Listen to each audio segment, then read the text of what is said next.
Jai Guru, good evening once again, everyone. Nice to be here with all of you in this evening of the Bhagavad Gita. Today, I wanted to read from chapter 2, stanza number 43. And Krishna tells us here, Vedic rituals lead not to oneness with God. Vedic rituals, and in parentheses, in brackets, and other outward practices lead not to oneness with God, nor do promises or the hope of superior pleasure in the astral world. All this leads rather to repeated earthly rebirths.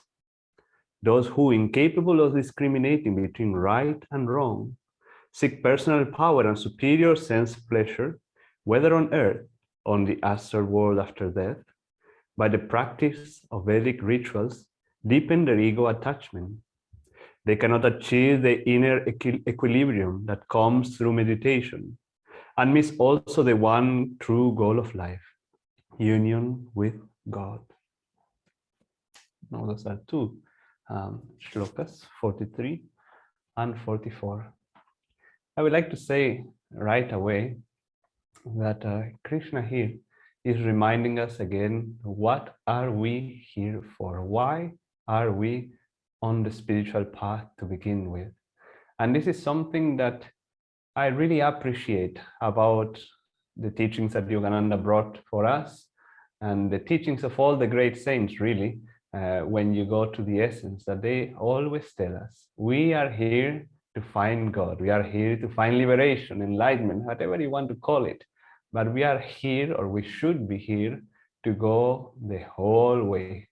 That we should not be contented by just having a little experience of peace, a little experience of joy, that suddenly we see that outward realities become very peaceful in our lives, or even the promise of paradise, or whatever it may be, that we should not be contented with those things. We should really aim the whole way. And I think, many a times we, devotees of Yogananda, I think, and probably devotees of any spiritual path, especially if it's one like this path of self-realization, that it is not as well known as, let's say, other spiritual paths. I know many a times we wonder, wow, it would be nice that, everybody around will practice these teachings, and if we could reach millions everywhere. And obviously we want to reach out to millions, and we will reach out to millions. But, and this is something Swami Kriyananda would say, that we don't know if this teaching will ever, at least for now, in this early Dwapara Yuga, will become a mainstream teaching, so to say. And it's simply because of the reason that it really asks you a lot. It really asks you to do what Krishna says here. Renounce all those lesser pleasures, renounce all those even astral pleasures that we may have. Forget to get there by just rituals here and there. Do the work and go all the way. Make it to Nirvikalpa Samadhi. And that requires a lot of effort. All of us who've been on the path for any amount of time, I think, have realized that it's not as easy as it seems, like in the autobiography of a yogi, or when we read the life of saints. Now, there is two faults. Like some saints, they seem to have such a hard life, or so much suffering, and then after all that suffering, finally they make it happen.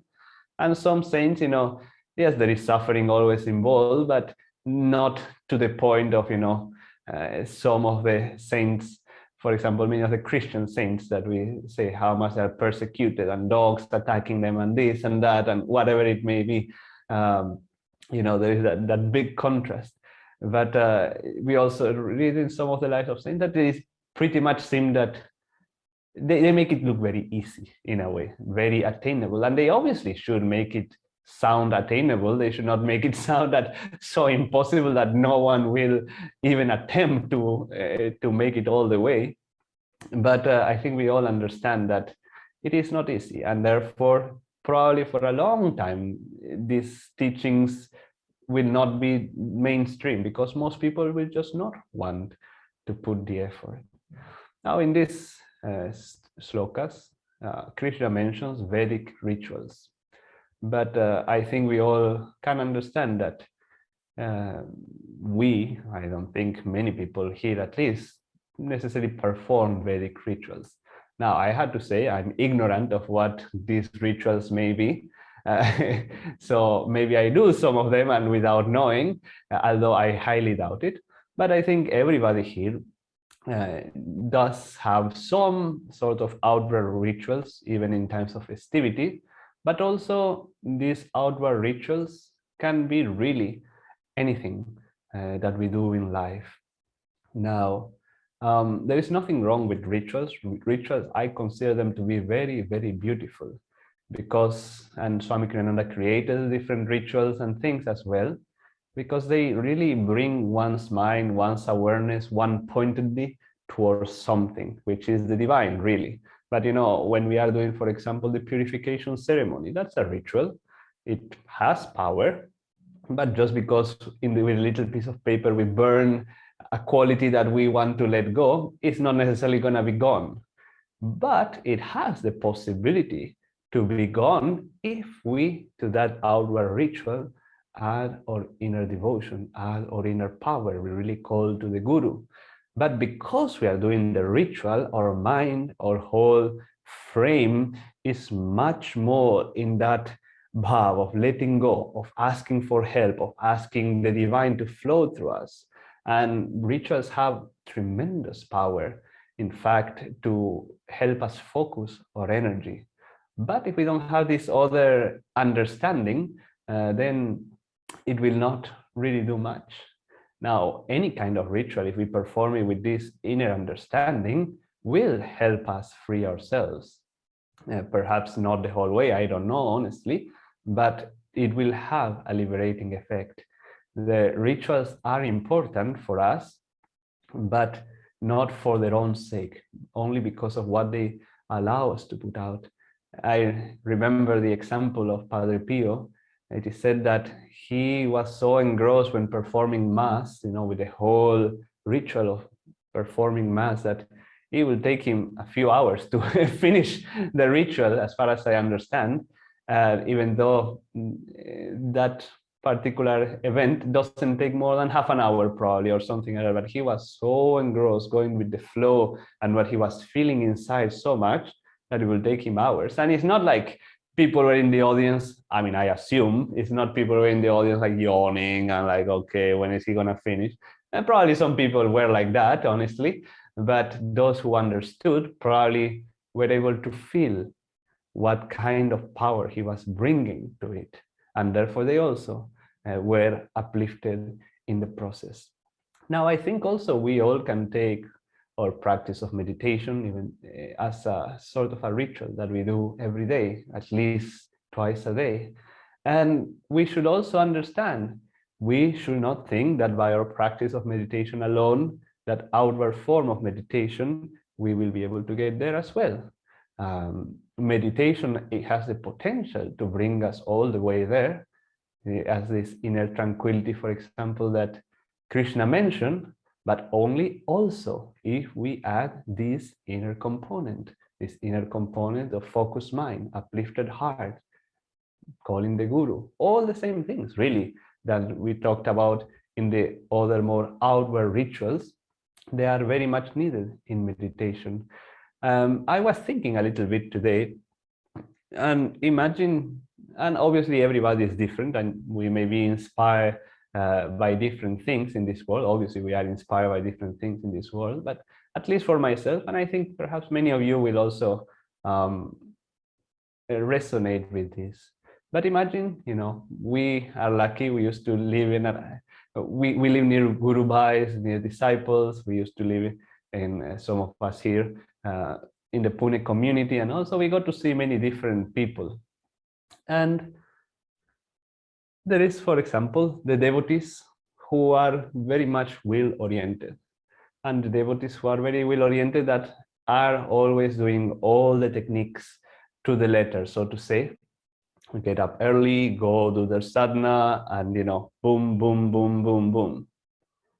Then there is some other devotees that they also do obviously their sadhana, but they may not be so well oriented. They are a little bit more heart oriented, and perhaps they don't quite manage to get up early as much. Perhaps they miss some group meditations, but they do meditation in their own kutir or house, and then they join everything a little late because they got up a little late. But you see that their heart is full of love, and whatever they do is full of love.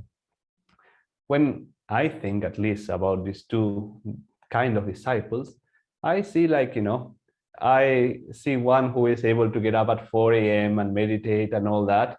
I feel say, wow, that's very nice. Actually, it's a wonderful thing, and you feel a little bit encouraged, or a little bit like, okay, I need to do a little better also and get up 15 minutes early.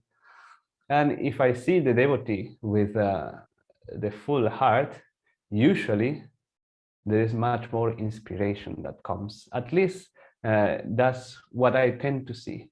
That people, even though their outward, they don't go outwardly through the motions so well, perhaps, but their heart is full of love. They tend to inspire one much more by everything that they do. I think the best is to have both. If you have somebody who is able to, dedicate so much time to their practices, and I also full of love, those are the ones that inspire us even the most. So a balance of both, to have, nice, a good amount of discipline, that you go to the techniques, to the emotions, but you see also that through those techniques, there is so much love and devotion that comes into people. Oh, there's nothing like that. Those are the ones that are so saintly, that really, make us, quote unquote, look bad, but look bad in a good way, in a way that they feel like we want to motivate ourselves to do better. And because we have their example, we have their magnetism of love, we are actually able to do more. So as I was thinking about this, it's just that we need to do all our so-called rituals on the spiritual path, but the more we infuse them with that love, the more they will affect us, the more power they will have, and the more we'll also be able to affect other people, so to say. That is our goal in life. And then it goes to the point that we should really, in life, see everything as a little bit of a ritual. And ritual in the sense that everything should be an act of offering something to the divine.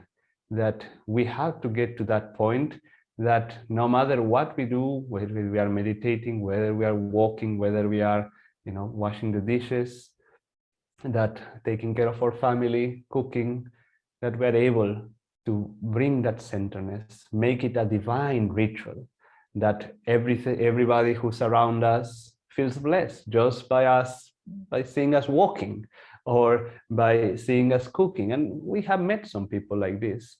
I remember I used to live with Nayaswami Devarshi for some time, and one time we were drilling holes on the wall to hang something or the other, and it was outside and it was reinforced concrete, and I tried, and for some reason I wasn't able to do it. Sometimes those walls are a little hard, and you try, and nothing happens. And then he tried, and he tried a little bit, and then finally he managed to do it, to pierce the wall. But I remember that time it wasn't, I didn't care so much if he managed to pierce the wall and I didn't. Those are so many variables that affect that. But somehow I got a little glimpse there, that I don't know what happened, something awoke in me, but looking at him doing that particular act, somehow in my heart I was feeling, wow, there is so much grace flowing through him even right now. And really made me feel very inspired, that if something so small like drilling a hole one can do and radiate inspiration, radiate something that will make me feel inspired, that's what I want to do. Even though the outward motions may not be the best, at least the inner motions should really be powerful. So I think in a way Krishna is here telling us that don't worry so much just about the outward, but still infuse everything you do with that great power of devotion, great power of love, of God remembrance, and make everything count. And I was thinking that perhaps a good thing that we all can try, and I think we all have tried it at different times, is what is called, or what Nayaswami Shivani calls, little sadhana snacks or meditation snacks. And it can be anything that you want. It can be meditation, it can be Mahamudra, it can be energization, it can be japa, whatever it may be. But the idea is throughout the day, a small amount of time, like a snack, let's say 5 minutes, 3 minutes, that you do a little spiritual practice or a little bit of God remembrance. But because it's so short, we will put more energy into it. And if we are able to, for a short amount of time, put a lot of energy, we'll see that sometimes the result will be better than in our morning meditation, that we are for an hour sitting there and perhaps we are half here, half there. So having these little periods of your day that are very focused at any time, really, will not only help you in remembering the divine throughout the day, but also will help you focus your energy and to understand what it means to focus our energies. So that, and then another little thing that you can do is save an activity during the day that you want to do and involve God very strongly, or Divine Mother very strongly. That is not your meditation, something else. For example, every time that I'm going to go wash the dishes, it's my time to do this with Divine Mother. Or every time I brush my teeth, I'm going to make an effort to be with Divine Mother. Or every time I do X, Y, or Z. And again, have something concentrated that we put a lot of energy behind, and it becomes a divine ritual. It's not a Vedic ritual, perhaps, but it becomes a very divine ritual. And that's the way that really we can spiritualize everything we do in our lives, so that then in the moments that we meditate, we already have some of that divine awareness, that divine inspiration that will carry us even deeper.